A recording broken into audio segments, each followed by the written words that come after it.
La TVT au cœur de l'information.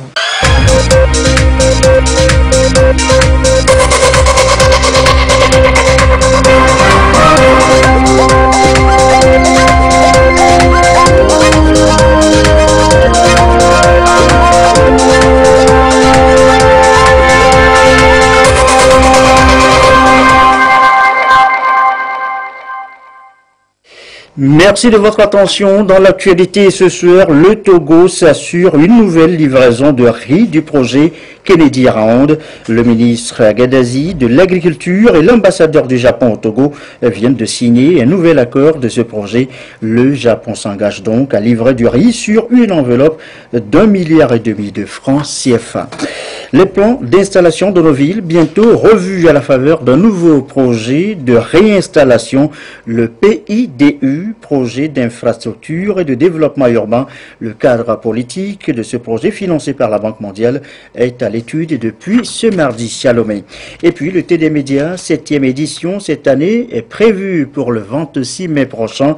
Le défilé de mots de cette année aura lieu à l'Institut français de Lomé. Voilà, madame, monsieur, le sommaire. Bienvenue au 20h. Bonsoir à tous. On commence d'abord par le Conseil des ministres. Il s'est réuni à la présidence de la République. Voyons avec le ministre Guy Madjé Lorenzo en charge de la communication le contenu du communiqué ayant sanctionné les travaux de ce mardi. Communiqué sanctionnant le Conseil des ministres du mardi 8 mai 2018. Le Conseil des ministres s'est réuni ce mardi 8 mai 2018 au palais de la présidence de la République sous la présidence de son Excellence M. Faure Esozimna Gnassingbé, président de la République. Le Conseil a adopté 2 projets de loi et 2 décrets, suivi un divers et procédé à des nominations. Au titre des projets de loi, le premier projet de loi adopté par le Conseil porte modification de l'article 53 de la loi uniforme numéro 2016-005 du 14 mars 2016 portant réglementation des bureaux d'information sur le crédit BIC dans les États membres de l'Union monétaire ouest-africaine UMOA. La création des bureaux d'information sur le crédit vise à réduire la symétrie d'information entre prêteurs et emprunteurs sur le marché du crédit avec pour effet d'améliorer l'accès des populations aux services financiers. Outre cet avantage, la mise en place du BIC permet aux établissements de crédit et aux systèmes financiers d'avoir un outil d'analyse et d'évaluation de la solvabilité des ménages et des entreprises. La modification consiste à rajouter à l'article 53 un 5e alinéa libellé comme suit. L'obligation d'obtenir le consentement préalable du client prévu à l'alinéa 1er ci-dessus ne s'applique pas aux clients ayant bénéficié de prêts avant la date de promulgation de la présente loi uniforme. Le second projet de loi adopté par le Conseil porte au Code du cinéma et de l'image animée. Le gouvernement s'est résolument engagé à faire de la protection et de la valorisation de notre riche patrimoine culturel en général et du cinéma, 7e art en particulier, une force motrice du développement socio-économique du Togo.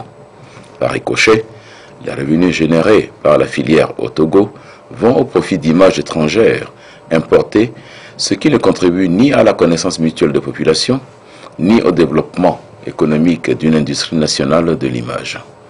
Outre les enjeux économiques, cette situation pose un problème majeur d'identité culturelle, en ce sens que la domination écrasante des films étrangers réduit les populations togolaises à de simples consommateurs d'images, lesquels véhiculent des modes de pensée et d'action exogènes qui remplacent progressivement nos propres valeurs culturelles. Le projet de code du cinéma et de l'image animée s'inscrit dans la dynamique du renforcement de la législation et de l'administration publique de l'industrie cinématographique et de l'image animée afin de créer un cadre juridique et économique adapté à son développement. Il servira également de catalyseur à la fois pour la relance quantitative et qualitative de la production d'images et la réactivation d'un marché cinématographique et audiovisuel dans les régions administratives du Togo et enfin la professionnalisation et la structuration nécessaires à l'émergence d'une industrie de cinématographie et de l'audiovisuel. L'adoption de ce code et de son application permettront à terme le développement et la promotion de l'emploi des jeunes intéressés par ces secteurs à forte potentialité économique. Au titre des décrets, Le premier décret adopté par le Conseil porte autorisation de la mise en œuvre d'un traitement automatisé des données à caractère personnel pour l'intégration des grands facturiers à la plateforme électronique de partage des informations sur le crédit. Le présent décret fixe les modalités de collecte des données à caractère personnel par les institutions non financières, en particulier les opérateurs de téléphonie, les sociétés d'eau et d'électricité, ainsi que les professionnels de la grande distribution. Il vise à permettre aux grands facturiers de transmettre sur la plateforme des données des clients abonnés, entre autres à l'électricité, à l'eau et à la téléphonie, au Togo. En outre, l'adoption de ce décret permettra à notre pays d'améliorer significativement sa position dans le classement Doing Business, ainsi que les indicateurs d'éligibilité au Millennium Challenge Account. Toutes les précautions sont prises pour garantir la sécurité et la confidentialité des données collectées. Le second décret, adopté par le Conseil, autorise le ministre des Postes et de l'économie numérique à signer les arrêtés relatifs à l'extension de la durée et du périmètre des licences octroyées aux opérateurs, en raison de leur expiration imminente. L'objet du décret est d'étendre la durée des licences GSM, 2G et 3G de Togo Cellulaire et Atlantique Télécom Move jusqu'en 2032 et de leur attribuer par la même occasion les licences 4G, conformément au plan d'action retenu dans la déclaration de politique sectorielle.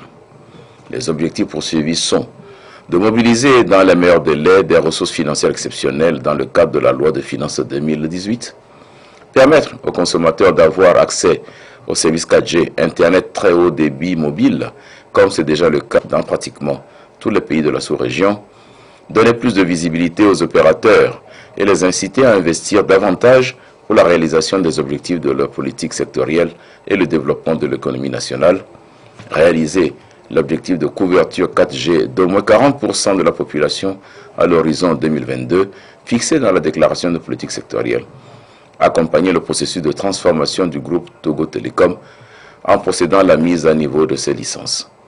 L'adoption du présent décret permettra à la population togolaise, quel que soit son degré de consommation, de bénéficier d'une fluidité de navigation Internet et d'un service de téléphonie mobile de bonne qualité et à moindre coût. Au titre du divers, Monsieur le Premier ministre a rappelé la mesure relative à l'octroi des 20% des marchés publics aux jeunes et aux femmes entrepreneurs annoncée par son Excellence Monsieur le Président de la République lors de son adresse à la Nation le 3 janvier 2018. Dans ce contexte, le Premier ministre a demandé à chaque ministre de faire le point sur la mise en œuvre de cette mesure afin de recenser les difficultés éventuelles liées à son application. Au titre de nomination, sur proposition du ministre de la Santé et de la Protection sociale, le Conseil des ministres a procédé à la nomination du directeur du système d'information sanitaire et de l'informatique, du directeur des études de la planification et de la programmation, du directeur du Centre national de recherche et des soins aux drépanocytaires, du directeur de l'hygiène et de l'assainissement de base, du directeur du Centre national de transfusion sanguine. Sur proposition du ministre des Infrastructures et des Transports, le Conseil a procédé à la nomination du secrétaire général du ministère et du directeur des Affaires maritimes. Fait à Lomé le 8 mai 2018, le Conseil des ministres.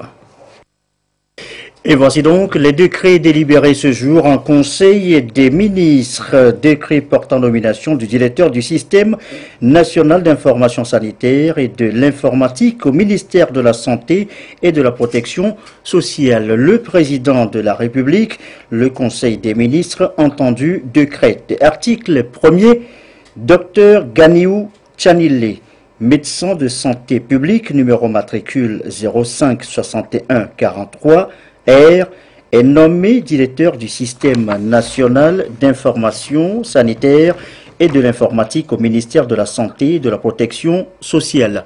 Article 2. Le ministre de la Santé et de la Protection sociale est chargé de l'exécution du présent décret qui sera publié au journal officiel de la République togolaise. Le président de la République, le Conseil des ministres entendu décrète. Article 1er.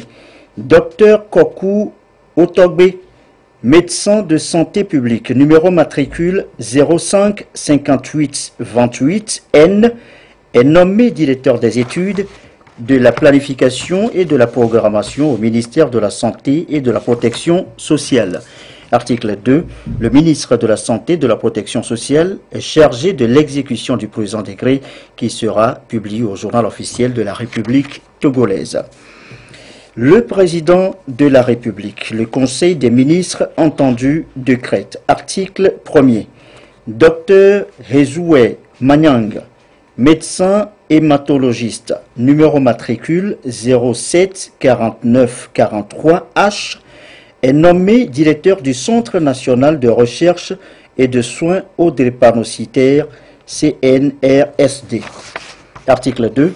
Le ministre de la Santé et de la Protection sociale est chargé de l'exécution du présent décret qui sera publié au journal officiel de la République togolaise. Le président de la République, le Conseil des ministres entendu, décrète. Article 1er. Monsieur Komlan Haïté, ingénieur génie sanitaire, numéro matricule 04 21 95 D, est nommé directeur de l'hygiène et de l'assainissement de base au ministère de la Santé et de la Protection sociale. Article 2. Le ministre de la Santé et de la Protection sociale est chargé de l'exécution du présent décret qui sera publié au journal officiel de la République togolaise. Le président de la République, le Conseil des ministres entendu, décrète. Article 1er. Docteur Lokina Feteke, médecin biochimiste, numéro matricule 04 32 35 V, est nommé directeur du Centre national de transfusion sanguine. Article 2. Le ministre de la Santé et de la Protection sociale est chargé de l'exécution du présent décret qui sera publié au journal officiel de la République togolaise. Le président de la République, le Conseil des ministres entendu, décrète. Article 1er. Monsieur Tindano Komlan, numéro matricule 36 35 05, docteur en économie des transports, est nommé secrétaire général du ministère des Infrastructures et des Transports. Article 2. Sont abrogées toutes dispositions antérieures contraires au présent décret. Article 3. Le ministre des Infrastructures et des Transports est chargé de l'exécution du présent décret qui sera publié au journal officiel de la République togolaise. Le président de la République, c'est le dernier décret, le Conseil des ministres entendu, décrète. Article 1er. Monsieur Bakay Machonawe Hubert, diplômé en droit maritime, chef de cabinet du conseiller du président de la République pour la mer, est nommé directeur des affaires maritimes. Article 2. Sont abrogées toutes dispositions antérieures contraires au présent décret. Article 3. Le ministre des Infrastructures et des Transports est chargé de l'exécution du présent décret qui sera publié au journal officiel de la République togolaise. Et voilà donc pour le décret délibéré ce jour en Conseil des ministres. Je vous l'annonçais en titre, ça ne va pas manquer dans vos assiettes du riz japonais. Le Togo vient de s'assurer une nouvelle livraison du projet Kennedy Round. Un nouvel accord a été signé ce mardi entre les deux pays, le Togo et le Japon. Ce dernier s'engage donc sur une enveloppe de 1,5 milliard de francs CFA et c'est pour le compte de l'année 2017. Le Japon a par ailleurs remis des dons alimentaires ce matin. Fafa Dalmeda, Nathalie Panengue. Les relations bilatérales entre le Togo et le Japon toujours au beau fixe. À travers cet échange de notes, le Japon s'engage avec un montant de 300 millions de yens, soit 1,5 milliard de francs CFA, à fournir du riz au Togo au titre de l'année 2017, conformément à l'aide alimentaire Kennedy Round. Cette nouvelle enveloppe montre la détermination des deux pays à renforcer la sécurité alimentaire qui, selon le ministre Agadazi, est déjà maîtrisée au Togo. Après cette signature, cap sur Tombolekopé. Là, l'ambassadeur du Japon a officiellement remis un stock de riz et de blé d'un coût total de 280 millions de yens à l'Agence nationale de la sécurité alimentaire du Togo ANSAT pour le compte de l'année 2016. On fait notre coopération dans le domaine de l'infrastructure au Togo, deux ponts de Kala et Kmongu, également l'aménagement de ports de pêche Lomé. Mais notre action ne se limite pas à l'infrastructure économique. On fait notre coopération pour soutenir les actions de PUDC, mais également on fournit chaque année l'aide alimentaire. Ce matin-là, avec son Excellence Monsieur le Ministre, j'ai fait la signature sur la convention de l'aide alimentaire 2017. Et puis, cette fois-ci, ici, c'est la remise officielle de notre aide alimentaire 2016. Visiblement, c'est un acte de coopération axé sur le bien-être de la population togolaise et le renforcement des liens d'amitié entre Lomé et Tokyo. Au nom du gouvernement togolais, le ministre de l'Agriculture a remercié le gouvernement du Japon pour ses appuis multiformes à travers tout le pays. Au-delà de la maîtrise de la sécurité alimentaire, il est question pour les deux conventions que les recettes issues des ventes soient constituées en fonds de contrepartie pour générer un certain nombre de projets de développement socio-économique au niveau national. Et c'est dans ce cadre que le PUDC, qui a été lancé par le chef de l'État il y a de cela 2 ans, a reçu les fonds émanant des ventes des stocks du don KR. Ce fonds qui a été mis à la disposition du gouvernement togolais a permis aux paysans d'engager leurs stocks sur les marchés, ce qui a réduit significativement la pauvreté en zone rurale. Au-delà de ces avantages, il y a lieu de signaler aussi qu'il y a des actions que le gouvernement japonais mène, notamment en matière d'installation des infrastructures. Nous avons bénéficié d'un montant de 14 milliards qui fait aussi office de construction du nouveau port de pêche. Les travaux seront rendus, si Dieu le veut, en février 2019, sans oublier aussi les 2 ponts qui sont en construction au niveau de la région de la Kara et de la région Savane. Auparavant, un cadeau symbolique a été remis à l'ambassadeur du Japon, dont la mission prendra fin au Togo à la fin de ce mois de mai. Une nouvelle signature du Kennedy Round qui vient là renforcer la sécurité alimentaire au Togo. Au plan national déjà, l'effort est fait avec les producteurs locaux. Tenez, ceux de Ogaro dans le Pandjel-Ouest viennent de livrer 30 tonnes de céréales achetées par l'ANSAT à plus de 4 millions de francs CFA dans la région. Le récit de Désiré Aloy. Elles sont du groupement Bouboufoua à Ogaro, très heureuses après avoir cédé à ANSAT l'excédent de leur maïs blanc de bonne qualité. On a produit 7 tonnes. La SAT nous a donné 1 120 000. Nous sommes très fiers. Cette année, on va bien acheter l'engrais et on va augmenter la superficie. Et jusqu'à l'année qui vient, on va produire au moins 15 tonnes. La somme qu'on vient de prendre ce matin, ça nous a renforcés pour pouvoir mieux préparer notre campagne agricole. Merci sincèrement beaucoup, même l'ANSAT, ce qu'il est en train de faire, si ça doit être continuel. 30 tonnes de maïs, l'équivalent de 4 800 000, sont regroupés et enlevés au bénéfice des producteurs. La mission assignée à ANSAT est de collecter le maïs et constituer un stock de sécurité alimentaire et le reverser aux populations au moment où le besoin se fait sentir. L'objectif de notre achat ce matin, c'est juste pour aider les producteurs. Aider les producteurs à mieux préparer la campagne agricole qui s'annonce déjà. Aujourd'hui, l'État a construit des magasins. Il faut aussi conseiller les producteurs à centraliser leurs produits dans ces magasins qui constituent déjà un point de repère pour tous ceux-là qui veulent acheter, de venir vers ce magasin.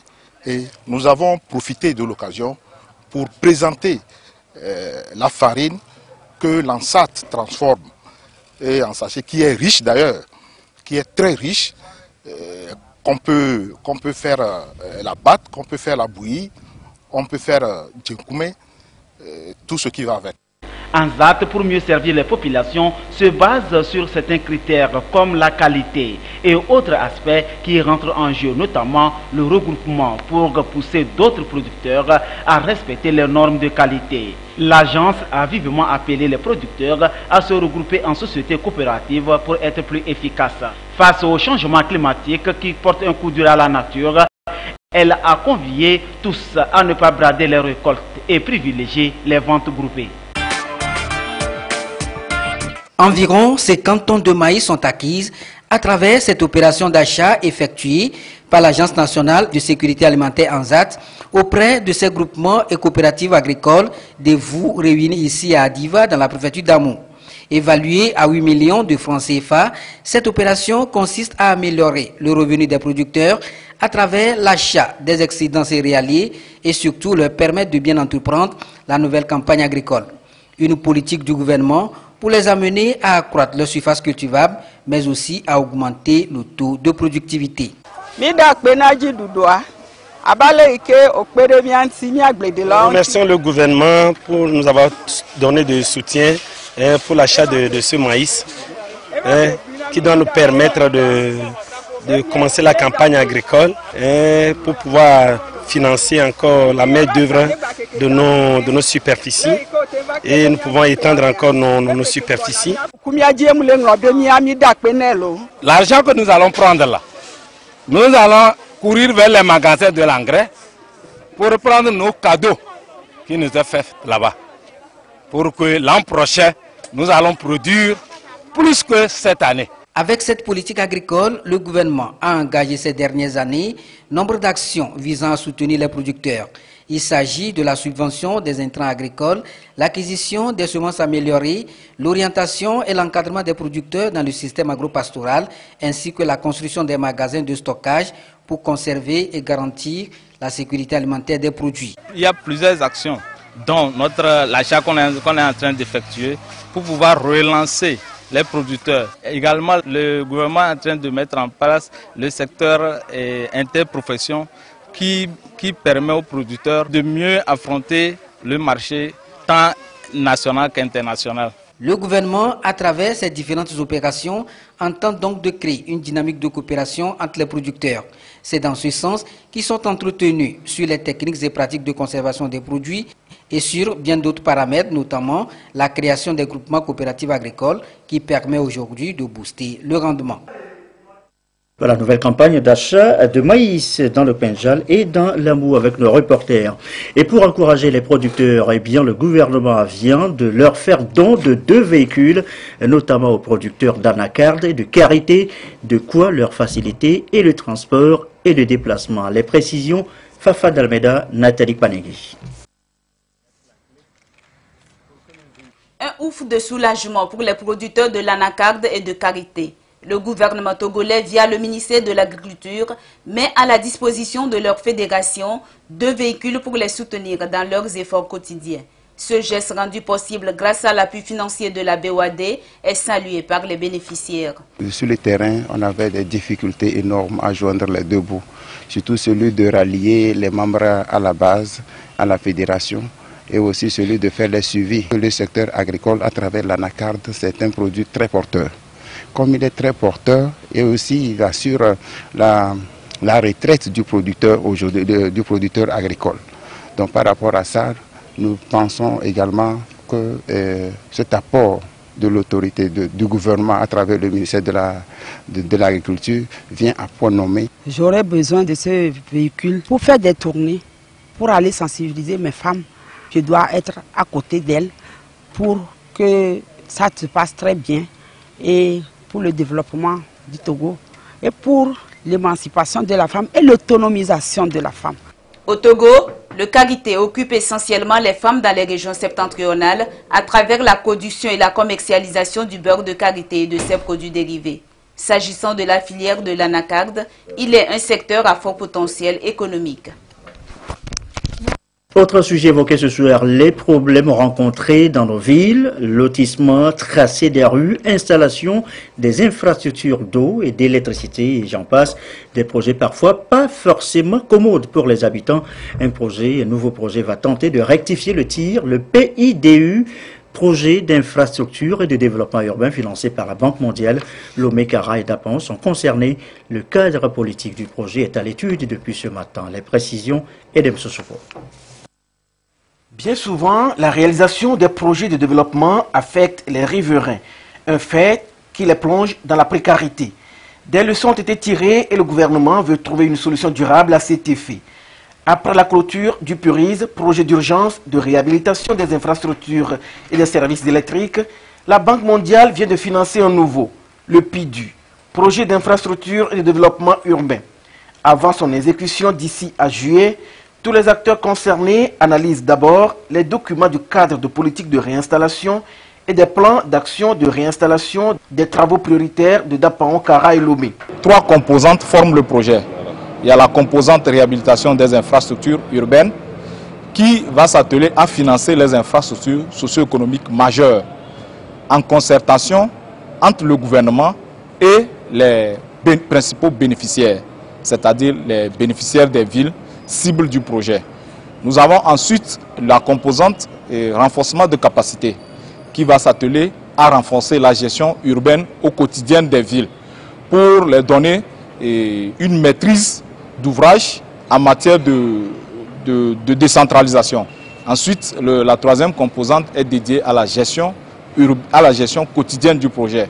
Elle va s'occuper des audits du projet, du suivi des travaux qui seront réalisés de jour en jour dans le projet. Nous allons réaliser les ouvrages d'assainissement, les caniveaux, les collecteurs d'eau de pluie pour les envoyer dans des points convenables, c'est-à-dire les exutoires dédiés à ces eaux.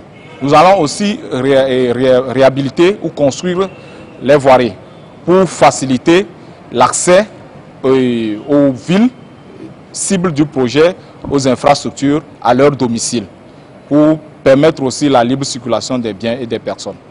30 millions de dollars, soit 15 milliards de francs CFA seront disponibles pour la réalisation du PIDU. Il sera mis en œuvre sur une période de 5 ans et compte tenu du fait que le projet va développer une approche programmatique, il s'étendra dans les villes de Tchévié, Palimé, Atakpamé et Sokodi. Métrologie, la science de la mesure. On en parle aussi ce soir dans cette édition à la faveur des travaux ce mardi à Lomé sur les tests communautaires. En clair, l'UEMOA veut harmoniser ses pratiques en la matière. Les experts travaillent donc sur les tests à bientôt vulgariser. Les précisions, Sandra Ziagwe avec Chassim Labaga. Les échanges au cours de ces assises vont porter sur le règlement de l'UEMOA instituant un système harmonisé de métrologie dans les États membres et ses règlements d'exécution.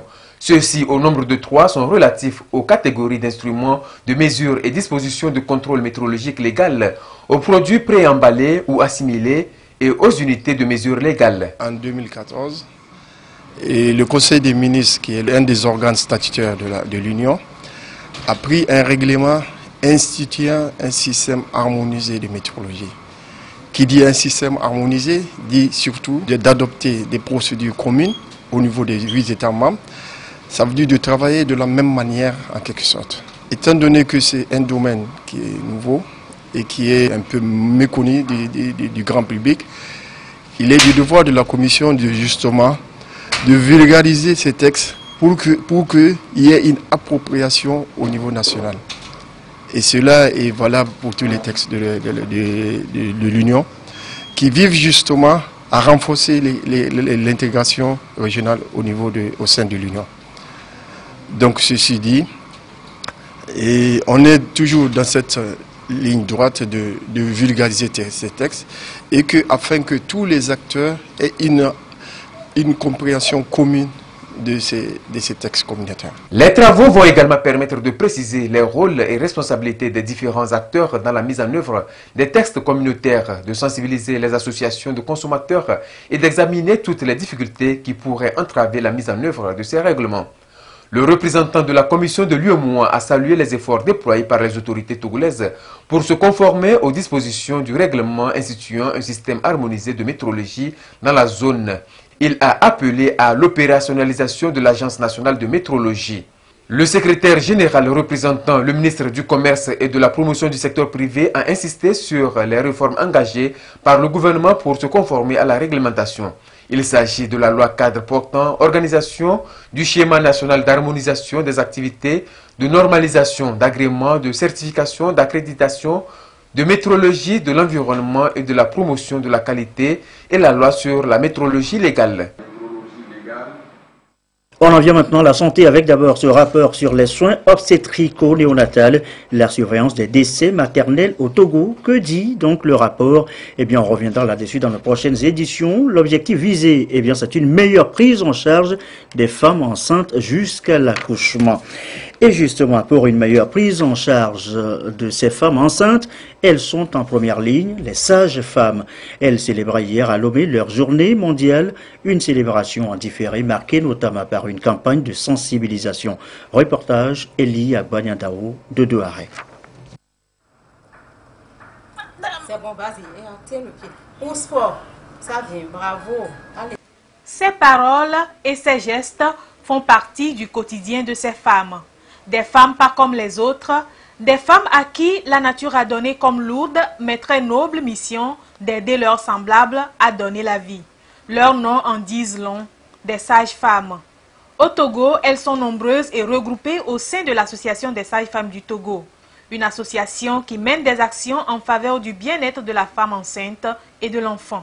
En 2016, nous avons mis le feu sur la toxémie gravidique qui constitue la deuxième cause de mortalité maternelle. Et en 2017, nous avions planché sur la gestion des données, parce que vous savez que sans données, on ne peut pas prendre des décisions et améliorer les choses qui se passent autour de nous. Nous avions déroulé un programme de techniques de bon accueil sur toute l'étendue du territoire pour renforcer les collègues et améliorer l'accueil. Nous avons fait une formation le 5 dernier sur la gestion du stress professionnel pour minimiser ou améliorer davantage la qualité de l'accueil sur le terrain.